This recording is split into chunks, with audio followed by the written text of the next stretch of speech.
काही दिवसांपूर्वीच आपण एका विषयावर बोललो होतो. तो विषय होता पुणे छत्रपती संभाजीनगर महामार्गाचा, जो मराठवाडा आणि विदर्भासाठी सुद्धा महत्त्वाचा ठरणार आहे.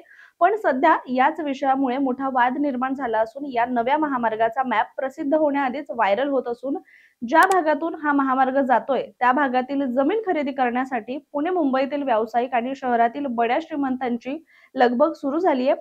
आणि धक्कादायक बाब म्हणजे शेतकऱ्यांना मात्र याबद्दल काहीच कल्पना नाहीये. शिवाय त्यांच्याच शेतातून हा महामार्ग जातोय याची सुद्धा त्यांना कल्पना नाहीये. चला तर या व्हिडिओच्या माध्यमातून हा सगळा गोंधळ नेमका काय आहे समजून घेऊया. नमस्कार, मी रामेश्वरी आणि तुम्ही पाहताय cut to cut. Chhatrapati Sambhajinagar ते पुणे या नव्या महामार्गाचा मॅप प्रसिद्ध होण्याआधीच सोशल मीडियावर प्रचंड व्हायरल होत असून हा महामार्ग ज्या भागातून जातोय त्या भागातील जमीन खरेदी करण्यासाठी पुणे आणि मुंबईतील व्यावसायिक त्याचबरोबर शहरातील अनेक श्रीमंतांची लगबग सुरू झाल्याचं म्हटलं जातंय.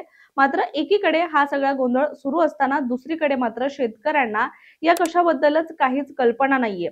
म्हणजेच काय तर शेतकऱ्यांना आपल्या शेतातून हा महामार्ग जातोय आणि या महामार्गामुळे आपल्या शेतीला दुप्पट तिप्पट भाव मिळेल हे सुद्धा या शेतकऱ्यांना माहीत नाहीये. आणि यामुळे या भागात रोज सध्या व्यवहार होऊ लागलेत, जमिनीचे व्यवहार होऊ लागलेत आणि या कशाचीच कल्पना या शेतकऱ्यांना नाहीये. पण प्रश्न असा उपस्थित होतोय की हा मॅप व्हायरल झालाच कसा? आता तुम्ही म्हणाल की व्हायरल होणं कोणती मोठी गोष्ट आहे. तुमचं बरोबर आहे, पण हल्ली व्हायरल व्हायला काही लागत नाही. पण प्रकल्पाच्या आधीच अशा गोष्टी लीक होणं म्हणजे गोपनीयतेचा प्रश्न उपस्थित होतो. कसं ते सांगते. कारण एखाद्या महामार्गाचा नकाशा तयार करायचा असेल तर त्यासाठी एका संस्थेची नेमणूक केली जाते.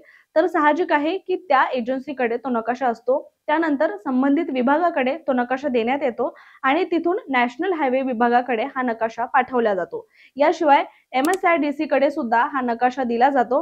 MSIDC म्हणजेच महाराष्ट्र राज्य पायाभूत सुविधा विकास महामंडळ. मात्र आता मॅप व्हायरल झाल्यानंतर MSIDC चे CE रणजित हांडे यांनी सुद्धा तो मॅप आपलाच असल्याचं सांगितलेलं आहे. पण तुम्हाला माहितीये का, मगाशी आपण म्हटल्याप्रमाणे की हा महामार्ग ज्या भागातून जातो त्या शेतकऱ्याला याबद्दलची काहीच माहिती नाहीये आणि महामार्गामुळे आपसुकच परिसराची भाव वाढत असतो, त्या जमिनीचा भाव वाढत असतो.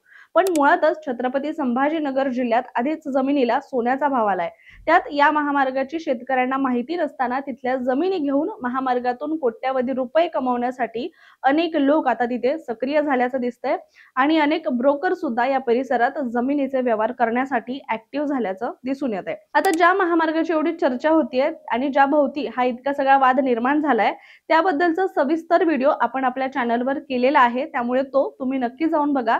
मात्र थोडक्यात हा महामार्ग आहे तरी कसा हे जाणून घेऊया. पुणे ते छत्रपती संभाजीनगर या दोन शहरांना जोडण्याकरिता हा महामार्ग तयार होणार आहे. शिवाय 3 टप्प्यांमध्ये याचं काम पूर्ण केलं जाणार आहे.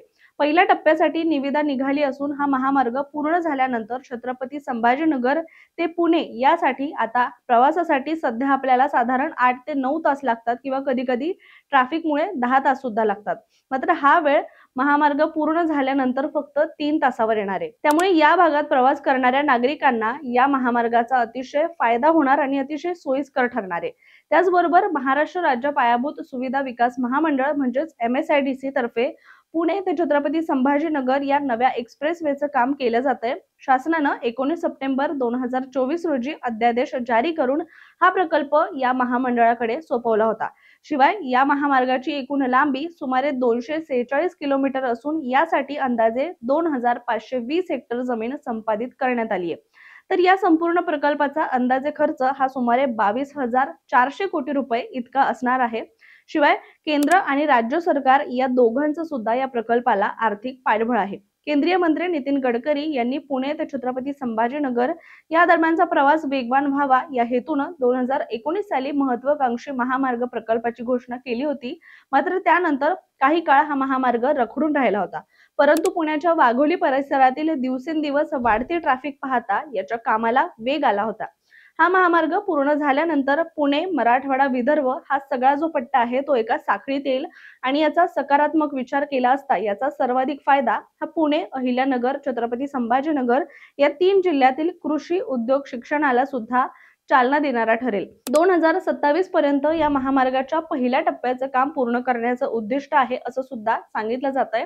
आता मॅप लीक झाल्यानं शेतकऱ्यांचं नेमकं काय नुकसान होऊ शकतं त्यावर एकदा नजर टाकूया. तर पुणे ते छत्रपती संभाजीनगर हा मोठा महामार्ग बनतोय. पण आता या रस्त्याचा मॅप लीक झाल्यानं म्हणजेच त्याचा मार्ग आधीच लोकांपर्यंत पोहोचल्यानं शेतकऱ्यांचं मोठं नुकसान होऊ शकतं. कारण जेव्हा महामार्ग कुठून जाणार हे आधीच समजतं, तेव्हा दलाल आणि जमीन खरेदीदार लगेचच त्या भागात शेतकऱ्यांकडून जमीन विकत घेतात. शेतकऱ्यांना वाटतं की ही साधी विक्री आहे, पण नंतर सरकार तीच जमीन महामार्गासाठी घेते. अशानं खरी किंमत ही दलालांना मिळते आणि शेतकऱ्यांचं मोठं नुकसान होतं. शिवाय याच संधीचा फायदा करून घेत कागदपत्रांमध्ये फेरफार, सर्वे नंबर बदलणं आणि जमिनीवरील नावं बदलणं असे सगळे प्रकार घडतात. यामुळे खरी भरपाई ज्यांना मिळायला हवी त्या शेतकऱ्यांना ती कधीच पूर्ण मिळत नाही. हे सगळं तर होतच, शिवाय भावनिक आणि मानसिक त्रास होतो तो वेगळाच. म्हणजे ज्या जमिनीवर पिढ्यानपिढ्या शेती केलेली असते तीच जमीन आता जाण्याची वेळ येते. घर, शेती आणि ओळख सगळं काही धोक्यात येतं. कधी-कधी तर गावचं स्थलांतर सुद्धा करावं लागतं. त्यामुळे लोकांचं मनोबल हे कमी होतं. महामार्गाचा मॅप लीक होणं म्हणजे फक्त एक कागद बाहेर येणं नाही, तर त्यामागे शेकडो शेतकऱ्यांचं आयुष्य आणि उपजीविका धोक्यात येणं आहे. त्यामुळे या सगळ्या प्रकरणात आता महत्त्वाचा प्रश्न असा की पुणे छत्रपती संभाजीनगर महामार्गाचा मॅप फक्त 3 विभागाकडे असताना मॅप व्हायरल झालाच कसा? तो कोणी केला? आणि शेतकऱ्यांच्या जमिनी कवडीमोल भावानं घेऊन भूसंपादनाद्वारे मिळणारे पैसे लाटण्याचं काम करतंय तरी कोण? आणि दुसरी गोष्ट म्हणजे सरकार या प्रकरणाची गांभीर्याने दखल घेऊन चौकशी करणार आहे का? कारण महामार्गाचा मॅप प्रकल्पापूर्वीच प्रसिद्ध झाल्याने आणि निर्माण झालेल्या गोंधळामुळे प्रकल्पाच्या गोपनीयतेवर देखील प्रश्नचिन्ह उभे राहिलेत. त्यामुळे यात पुढे नेमकं आता काय होणार हे पाहणं सुद्धा महत्त्वाचं ठरणार आहे. तुम्हाला काय वाटतं? आम्हाला कमेंट करून नक्की सांगा आणि अशाच माहितीपूर्ण व्हिडिओसाठी कट टू कटच्या YouTube चॅनलला सबस्क्राईब करायला विसरू नका.